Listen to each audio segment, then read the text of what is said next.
Aujourd'hui, nous allons vous expliquer en quelques minutes qu'est-ce que le Shadow IT. Le Shadow IT est souvent négligé, mais un accélérateur important de la dette technologique.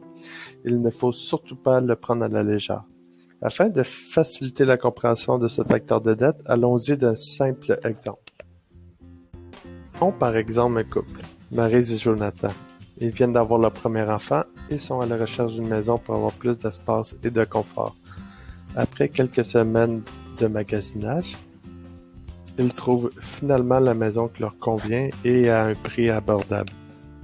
Après avoir fait l'inspection, ils se rendent compte que le toit serait à refaire très bientôt, mais ce n'est pas un enjeu pour eux. Ils se disent que c'est un bon compromis pour être dans la maison qui leur plaît. Quelques jours après avoir pris possession, ils contactent plusieurs experts du domaine pour qu'ils fassent des soumissions pour leur toit. Ils se rendent compte que le prix à payer est beaucoup plus cher de ce qu'ils croyaient. En discutant de leurs problèmes avec un voisin, celui-ci leur dit « Pas besoin de contacter un expert, moi j'ai déjà fait ça dans le passé, ça va vous coûter bien moins cher et ça va bien plus vite avec moi, on s'arrangera sur un montant. » Ils acceptent alors et celui-ci finit le travail assez rapidement, le tout semble avoir été bien fait. Tout se passe bien la première année. Mais l'année suivante, le toit se met à couler. Il y a un dégât d'eau. Ils essaient alors de rejoindre le voisin qui avait fait le travail, mais celui-ci a déménagé et il est impossible de le retrouver. Ils n'ont alors pas d'autre choix que se tourner vers un expert.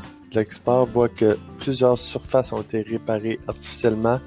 Il n'a pas d'autre choix que de tout enlever et de refaire le toit au complet. Ceci leur coûtera beaucoup plus cher que s'ils avaient engagé l'expert dès le début.